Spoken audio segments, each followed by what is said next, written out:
Hi guys, and welcome back to my channel, or if you're new here, welcome. My name is Heather, and on this channel we like to walk a very fine line between a shopping addicted makeup monster and a responsible adult with a makeup hobby. I really enjoy eyeshadow singles, duochromes, multichromes, blush, highlight, lip gloss, basically everything except pressed glitter. And today we're going to be talking about my plans for the new year in terms of a low buy. If that sounds like something you're interested in, stick with me. We're getting into it right now. As you guys know, I'm not much of a low buy aficionado. I am a makeup lover. I love collecting eyeshadow palettes. I know they are a finite, expiring product, but I love the art. I love the layouts. I love the fact that you can just dip your grubby little fingers in there and play with them. I like displaying them. Eyeshadow is like my thing. So last year, I was like, I'm going to be more conscientious about my spending and buy less things.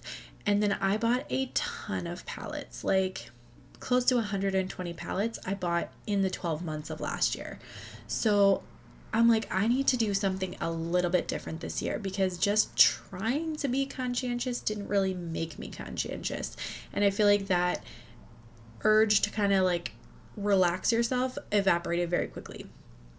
So for me, what I want to do is starting January 1st, I want to create a beauty bank. Now, if you've ever seen It's Just Steph, she does a beauty bank video where she kind of wraps everything up once a month and kind of talks to you about what came in, what went out, and kind of gives you her credits. I would like to do something similar. So what I plan to do is basically one bank for eyeshadows, one bank, for palettes, one bank for all the other products, lip, face, primer, concealer, foundation, highlights, everything else is in another kind of bucket. And then I'm debating about if I want to do singles. I think I'm going to leave singles off for now because I think two banks is enough to keep me kind of going back and forth. I'm also going to include skincare and hair care into that second bank. So foundations, primers, foundations, concealers, blush, bronzer, highlighter, face palettes, lip products, lip care, skincare, hair care, fragrance is all going to fall into that second bank. My goal for, fragrance? No, not fragrance. My goal for that category is going to be less than 100 for the year. So my bank that I'm starting out with is 100. Every time I use something up or declutter it out of my collection, that adds one to my bank. And every time I buy something, that subtracts one from my bank. So I want to use that to kind of be a little bit more judicious about my purchases. Same thing with palettes. Now, we all know I am palette obsessed, and if I am left unsupervised, I'll buy all the palettes. So what I'm going to try to do for this year is to be more thoughtful about my palettes because I really want to curate a collection that not only looks pretty and is shades that I like to use, but is also good quality. So to that end, I think what I'm going to do is create a palette bank, and that palette bank is going to have, let's say, 60 palettes. I've been debating about the number in my head. At first I was like 36, then I was like maybe it should be more than that, maybe it should be 100, maybe it should be 75.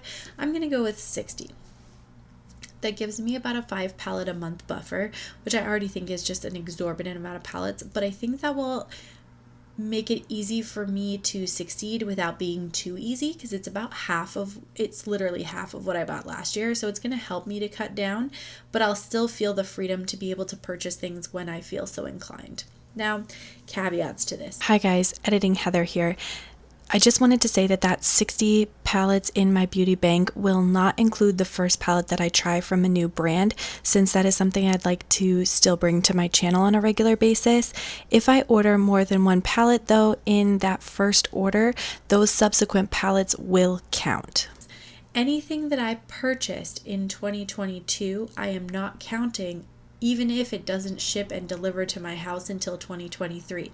So for example, there is a haul coming up that shows you a bunch of stuff that I picked up around Black Friday and Christmas that is not going to be counted in this particular beauty bank experiment because I just can't. I think I'd already be halfway to my limit otherwise.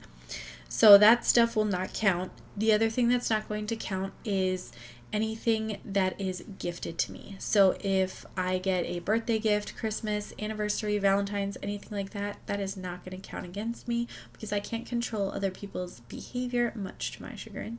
And if they choose to gift me something that they know that I would really like and that happens to be a makeup product, I don't want that to be a negative experience at all. So we're going to leave gifts out of this entirely.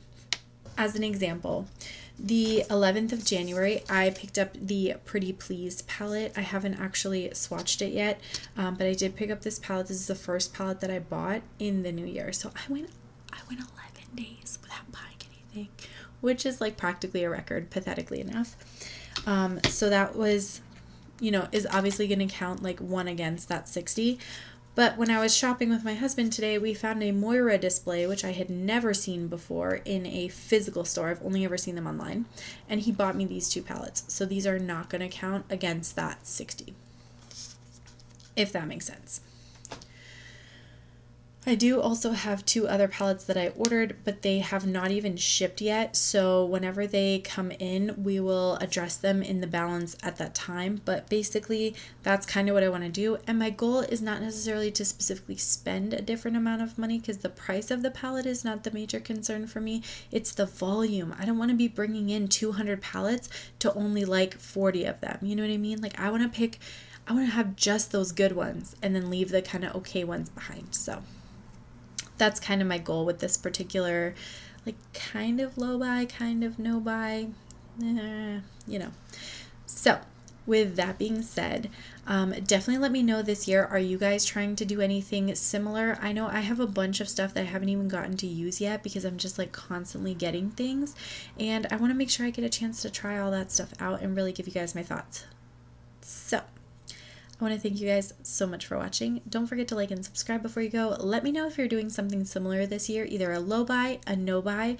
If you're doing your low buy based on like a quantity amount, like price wise, or if you're doing it based on, number of units, I'd be very interested to know that as well. I want to thank you guys so much for watching. Don't forget to like and subscribe before you go, and I'll catch you in my next video. Bye.